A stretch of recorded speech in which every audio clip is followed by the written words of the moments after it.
friends, today we'll be learning on the topic of liquidity ratio. Now we already know that liquidity ratio comprises of three ratios in itself. First is the liquid ratio in itself, second the quick ratio which is also known as acid test ratio, and third the current ratio. Now while learning these three ratios, we need to know two terms very perfectly, that is current asset and current liabilities. The definition of current assets says us that those assets which can easily be converted into cash are known as current assets. If we ask how can we know that this is easily being converted into cash, then the accounting definition says those assets which can be convertible within a period of 12 months into cash are known as current assets. Now I have written some most commonly used examples of current assets. First is bank and cash, stock, debtors, prepaid expenses, bill receivables, loans and advances, and investments. Investments which are easily convertible into cash. Now I would like to discuss something on investments. Students genuinely get confused over here. See, when a person tries to invest for a period of 12 months or less than 12 months, this tenure depicts that he is trying to make a short-term investment. So that type of investment would be coming in current assets. Now suppose if a person wants to invest for a period of 2 or more years or 1 or more years, then that would be coming under non-current assets. So that comes under fixed assets. Now talking about current liabilities, the definition of current liabilities says that those liabilities that can be converted and can be paid within a period of 12 months are known as current liability. Now these are the commonly used examples of current liabilities, that is creditors, bank OD, bills payable, unclaimed dividend, proposed dividend, provision for taxation. Now there's a question in students' mind that why is bank OD under current liability, right? The reason being is it is a secure financing for a person, so it comes under current liability. Talking about unclaimed dividend. Unclaimed dividend are those dividends where a person has not claimed his dividend. That is, the company has already declared the dividend, but the shareholder hasn't yet taken the dividend. Talking about proposed dividend, that is, the dividend distribution has already been declared by the company but is not yet paid by the company. That is known as proposed dividend. So these are the basic examples of current assets and current liabilities, right? Now we will be talking about what is liquid ratio and quick ratio, and lastly we will come on the current ratio.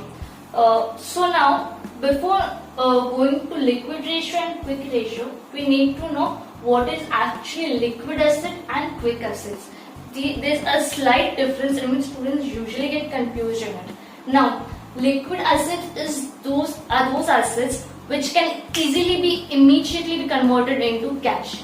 Now, it will basically include all the current assets except stock. Students, stock is the current asset which cannot be easily be converted into cash. Like for example, if you have stock worth rupees 2 lakh in the godown, it is not easy that they can be sold immediately and we can get cash out of it. So always remember, cash is not a liquid asset.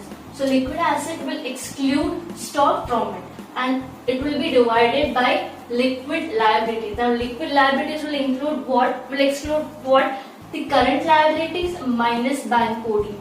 So students, always remember that liquid ratio is equals to liquid assets upon liquid liabilities, right? So, and liquid assets will not include stock and liquid liabilities will not include bank OD. Coming to quick ratio, as I said, quick ratio and liquid ratio has slight difference in it.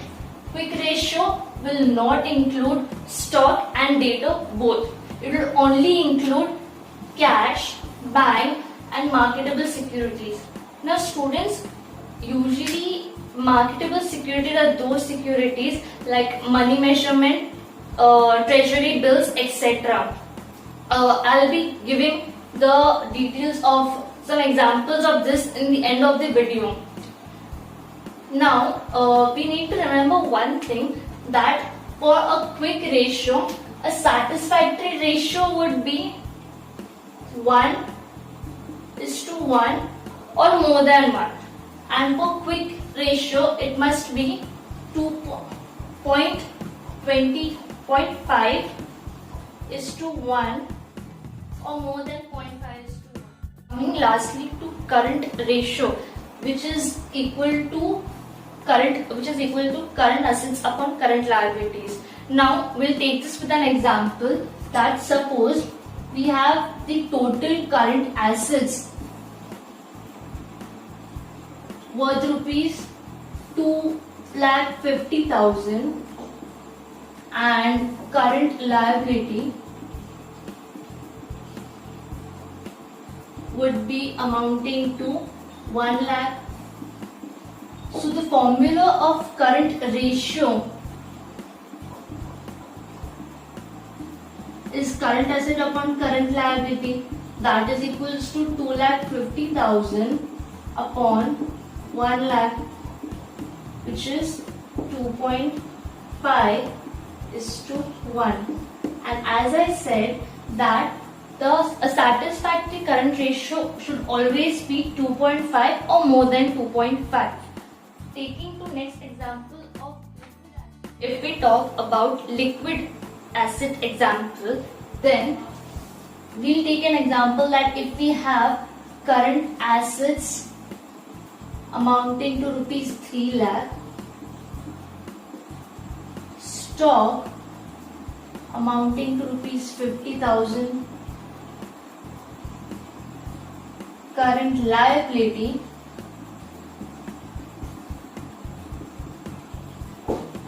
is 1,50,000, and we have bank overdraft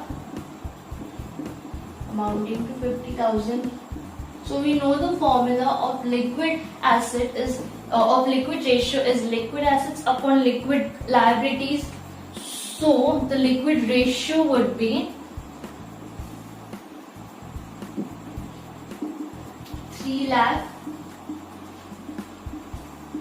minus 50,000 upon 1,50,000 minus 50,000, which is equals to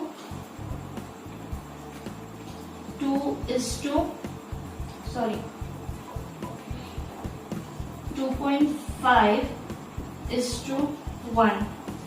Now friends, we need to remember that a proper satisfactory liquid ratio is when it is more than 1 or more than 1. So as we know, over here we got 2.5:1. So this is a proper satisfactory liquid ratio. Coming to next example of quick ratio.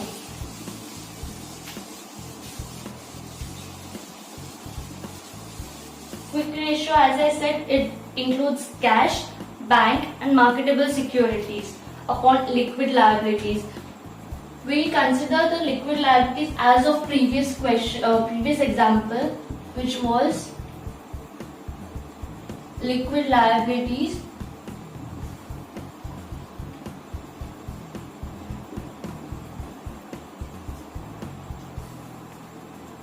₹1 lakh. If we consider cash as 1,20,000,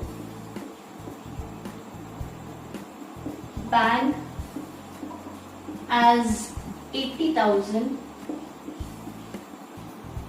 we consider it 50,000, and marketable securities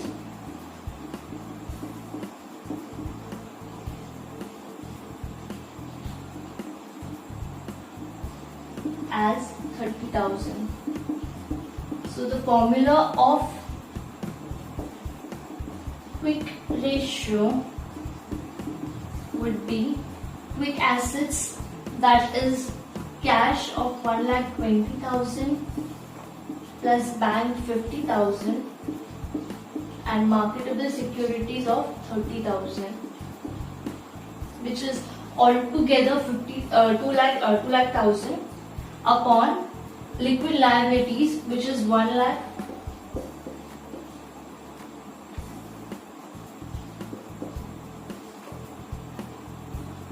So the ratio is 2:1. Now for a satisfactory quick ratio, it must always be 0.5 or more than 0.5. Now as already we have got 2 over here, so this is a satisfactory quick ratio. We will be learning about other ratios